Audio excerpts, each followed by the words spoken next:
बरेच दिवसापासून आपण इकडे भगवंताला प्रणाम करूया. पुत्र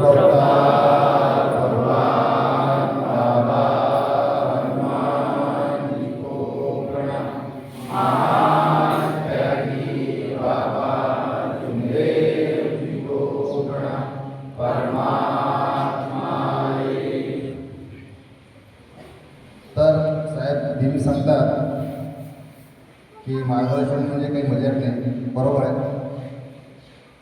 प्रत्येक सेवकांनी त्याची जी आपत्ती आहे तो अगोदर कसा होता,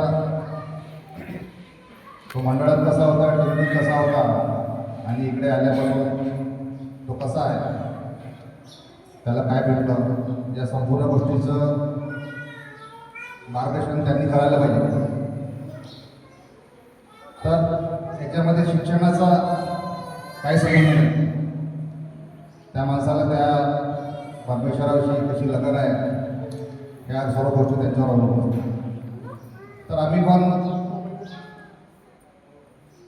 साहेबाकडे जोडण्याचा योग म्हणजे आम्ही आमच्या गावची बाई होती, तिला आम्ही साहेबांना आणलं होतं आणि साहेबांनी त्यावेळेस आम्हाला जवळपास 3 तास मार्गदर्शन केलं आणि या मार्गाविषयी भरपूर काही सांगितलं. का जेव्हा त्यांनी मार्गदर्शन केलं असं वाटलं की आम्हाला मार्गात राहून आम्ही काही शिकलो नाही, परंतु एक निमित्त होतं त्यांच्यासोबत आम्हाला भगवंतांनी त्यांच्यासोबत आम्हाला जुळवायचं होतं असं मला हरकत नाही.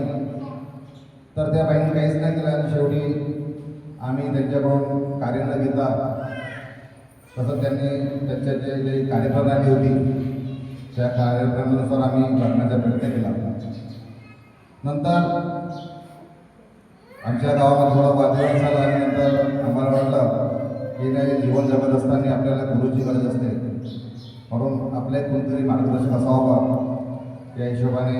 आणि आपल्या ज्या काही विचारधारा होतात आणि त्यांचे विचार आम्हाला पटले होते म्हणून आम्ही साहेबांकडून कार्य केले. तर पहा, मला एक मुलगी होती आणि मी त्यांना म्हटलं होतं की साहेब मला नोकरी आणि मुलाची गरज आहे बा. ठीक आहे ना म्हणे, तू भगवंताचे कार्य कर म्हणे, भगवंत तुला देईल. आणि त्यांच्या सांगण्यानुसार मार्गदर्शनानुसार भगवंतानी मला तो योग दिला. तर सुरुवातीला मला जोडी मुलं होते. तर त्या पिरियडमध्ये मी म्हटलं साहेब, म्हटलं मी सोनोग्राफी करतो, म्हटलं 7वा महिना झाला सुरू होता त्यावेळेस. तर म्हणजे ठीक आहे म्हणे, मी चेक करून घेऊ. आणि मी जेव्हा सोनोग्राफी केल्यानंतर जेव्हा मी आलो, डॉक्टर सांगितलं की तुला जोडी मुलं आहेत. आणि मग मी आपल्या मनातच विचार केला, या माझ्या शब्दाला खूप महत्त्व आहे. शब्द हा शैतान आहे, तोच भगवान आहे. तर मी म्हटलं भगवंता मला एकाच मुलाची गरज होती आणि मला जर मी 2 दिले म्हटलं तर माझ्या शब्दात तो माझ्या हातात राहिला. आणि त्या शब्दाचा इतका विपरीत परिणाम झाला की नंतर तो विचार घरी आल्यानंतर समजा तिला बाईला डिलिव्हरी पिरियड सुरू झाला आणि डॉक्टर पण विचार करायला लागला की म्हणजे आम्हाला खुशी व्हायला लागली तिथं होईला RHमध्ये. तर तिथून मग त्यांनी नागपूरला रेफर केलं मेडिकलला. त्यांनी तिथं पण सांगितलं की तुमचं सिझर होऊ शकते बा, असं झाला होतो, वाईट कंडिशन आहे. परंतु तिचा विश्वास माझ्यापेक्षा भगवंतावर जास्त होता. तर त्या माध्यमातून मी इकडे सिझरचं सामान घ्यायला गेलो आणि तिकडे भगवंताने नॉर्मल आणि 2 मुलं झाली, एक मुलगा आणि मुलगी. दोघांचे वजन कमी होते, पण त्यांना ते काट असल्यामुळे त्यांना ते काचात ठेवावं लागलं. पण ते माझी चुकी होती, माझ्या मनातच राहिली.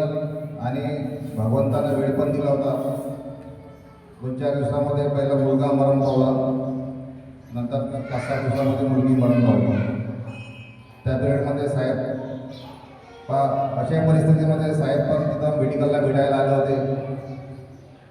सोबत त्यांच्यासोबत बोललेली होती. त्यांनी सांगितलं ठीक आहे म्हणे, ते झालं तर झालं म्हणे, तू टेन्शन घेऊ नको म्हणून. तर तो माझे शब्दामुळे सर्व घडलं. नंतर मला कळलं 4-5 दिवसानंतर तुमच्या असं मी बोललो होतो बा, आणि या बोलण्यामुळे तो माझ्यावर प्रसन्न आला आणि त्याच्या भोगतपण मला भोगावं लागलं. तर भगवंत देतो, भगवंताच्याकडे काहीच कमी नाही, परंतु आपले विचार बरोबर नाही. त्या विचाराचा परिणाम, माझ्या शब्दाचा परिणाम मला भोगावा लागला. नंतर साहेबांनी सांगितलं भगवंत लवकरच तुला योग देईल म्हणून. मग त्याच्या हिशोबाने मी परमेश्वरी कार्य केले. कार्य करत असताना योग असा राहते. इकडे बाईला दिवस थांबले 5-7 महिन्यानंतर, आणि लगेचच म्हणजे मला डिसेंबर महिना 2013ला दिवस थांबले, आणि जानेवारी 2014 ला मला समजा नोकरीचा योग आला. म्हणजे दोन्ही गोष्टी एका वेळेस भगवंताने दिल्या. तर 9 जून 2014ला मी तिकडे जळगाव जिल्ह्यामध्ये नोकरीला लागलो. तिथे पण मी 3 वर्ष नोकरी केली. 14, 15, 16 आणि 17ला तिकडे बदली करून मग इकडे आलो. त्यावेळेस बदलीचा सुद्धा योग साहेबांनी सांगितलं ठीक आहे म्हणजे भगवंताच्या माध्यमातून जो योग आला, आणि इकडे पण माझी 2017ला बदली झाली. परंतु मार्गात राहून म्हणजे अगोदर आम्ही टिटकीत राहून समजा इकडून आम्ही तर काही शिकलोच नाही, परंतु एवढे चांगले मार्गदर्शक सुद्धा आपल्याला लाभले असताना सुद्धा का कसं राहते, माणूस शिकवत आहे पण आपण सूचित असून मार्गाविषयी एवढा अनुभव आपल्याला सांगतात माहीत असून सुद्धा आपण त्या हिशोबाने वागत नाही. म्हणजे भगवंताच्या विचारात धरून आपण राहत नाही आणि त्याचा भोगतमान आपल्याला भोगावं लागतं. नंतर तिकडे असताना सुद्धा मग ते समज तुला मुलगा झाला म्हणे. म्हटलं हो, पण म्हणे तू आता नोकरी पण लागली म्हणे. तर मी सुद्धा त्यांना ते पार्टी दिली होती, म्हणजे पैसे दिले होते, आणि त्याच्यावर पण काय केलेलं नाही मला बसलं होतं. मी जेवण केलं होतं, सुद्धा माझी मान सुट्टी झाली होती. नंतर मग इकडे माझी ट्रान्सफर झाली. ट्रान्सफर झाल्यानंतर इकडे माझ्या तिकडे असताना सुद्धा माझ्या मुलाची पण तब्येत बिघडली होती. मुलगा तो 1 6 वर्षाचा होता आणि त्यावेळी मी तिकडेच होतो. कारण ते जे मी कृत्य केले होते ते मलाच माहीत होते. आणि आपण केलेले कृत्य आपल्याला भगवंतालाच माहीत असते, दुसऱ्या कोणालाच माहीत नसते. परंतु आपण त्याची सोडवणूक करत नाही, त्यामुळे भगवंत आपल्याला साथ देत नाही. कारण त्याचे विचार आपल्यापाशी राहत नाही ना, त्याच्यामुळे भगवंत आपल्याला भोगवलं. तर इकडे खूप तब्येत बिघडली होती. एवढी तब्येत बिघडली त्याची वाली का एका डॉक्टरकडे इकडे दाखल असतं, तो डॉक्टर म्हणे तुमच्या याला कुठेतरी म्हणे दुसरीकडे भरती करा म्हणून. आणि त्याला रक्ताची कमतरता म्हणजे पूर्ण रक्तच कमी होतं शरीरातलं, ॲनिमिक पेशंट असं झालं असं तो सांगत होतं. तर ते सर्व काही नाही, ते सर्व आपली चुकी राहते. कारण आम्ही मुलगा दिला, नोकरी म्हणून नोकरी दिली, परंतु त्या हिशोबाने वागत नव्हतो. त्याच्या भोगत पण मला भोगत लागणार आहे. मग ते सुद्धा मग आता ते दवाखान्यात मग त्याला ॲडमिट केला, इथे केला, तो चांगला झाला. तो भगवंताला ते थोडीफार दया आली असेल समजा, तो चांगला झाला. आणि नंतर पण मी इकडे जो बदली करून जेव्हा आलो, इकडे आल्यानंतर सुद्धा जे माझे जे विचार होते, जे माझे जे कर्मचारी होते, सहकारी मंडळी, ते सुद्धा पिणारे खाणारे होते. आणि अशा परिस्थितीमध्ये त्यांच्यासोबत राहणं, मला खरावरा खायचा शौक होता मला थोडा. तर त्याच्यासोबत खरा खाणं, राहणं, जेवण करणं हे माझ्या प्रकार चालूच होतं. आता तो भोगत पण मला भोगत लागणार नाही ना, शेवटी भगवंत काय करणार. भगवंताला वाटलं एवढा मोठं मी दिलं पाहिला, ज्याने जे पाहिजे ते मागितलं मी दिलं पाहिजे, मी काय कमी केलं पाहिजे, परंतु मी त्याचं पालन करू शकलो नाही. त्याच्या भोगत पण मला भोगावं लागला. नंतर कोरोना पिरियडच्या अगोदर समजा माझी तब्येत बिघडली, आणि शेवटी मला तर मानाचा त्रास झाला. एवढा त्रास झाला की तो माझा एक पुनर्जन्म होता. आणि तिथून भगवंताने सुद्धा मला माध्यमातून एक पुनर्जन्म भेटला. आणि त्याचा हे माझे जे वाईट कृत्य होते, म्हणजे वाईट कृत्य म्हणजे मी काही फालतू शोक करत नव्हतो, परंतु राहत होतो तिथे त्यांच्यासोबत खाणेपिणे करत होतो तसा.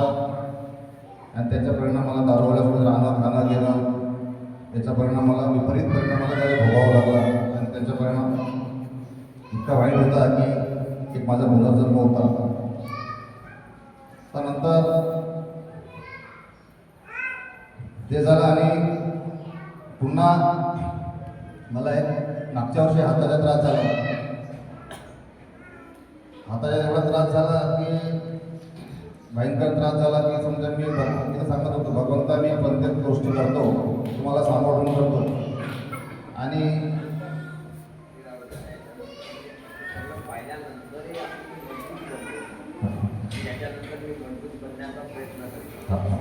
तर साहेबाच्या सूचनेनुसार एवढं सर्व मी बघून सुद्धा मी म्हणजे मजबूत करू शकलो नाही. माझी एक दयनीय अवस्था आहे.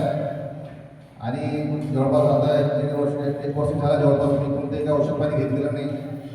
सर्व काही गोष्टी बरोबर आहेत. आणि याच्यापुढं मी पुरेपूर असा चांगला पद्धतीने मी या परमेश्वराची जागृत राहून माझा परिवार चांगल्या हिशोबाने राहिला पाहिजे बा, मी चांगल्या हिशोबाने वागलं पाहिजे बा, अशी मी भगवंताला सद्बुद्धी मागतो. आणि मी मजबूत झालो पाहिजे असं भगवंताला सुद्धा एक माझी इच्छा आहे की जे माझे जे विचार चांगले आहे पण ते म्हणजे मन इकडे तिकडे राहते, ते सर्व मन एकत्र राहिलं पाहिजे. आणि मी पुढील जीवन मी चांगलं जगू शकलो पाहिजे. आणि या सेवेविषयी भगवंताविषयी मी भगवंताच्या कार्यक्रमाविषयी मी आणि माझा परिवार सदैव जागृत राहिलो पाहिजे असे मी आजच्या प्रसंगी भगवंताला मी विनंती करतो. आणि हे माझं मार्गदर्शन थोड्यातच मी संपवतो. आपण एकट्याने भगवंताचा निर्वश करू. उतरवतार भगवान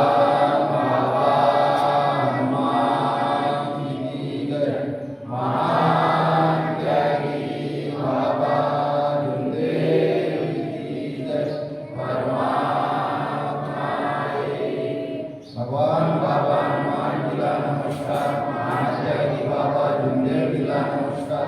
बाबा हनुमानजी नमस्कार. बाबा हनुमानजी नमस्कार. बाबा हनुमानजी. अरे कडवेश्वरचं पाणी सोडण्यावाला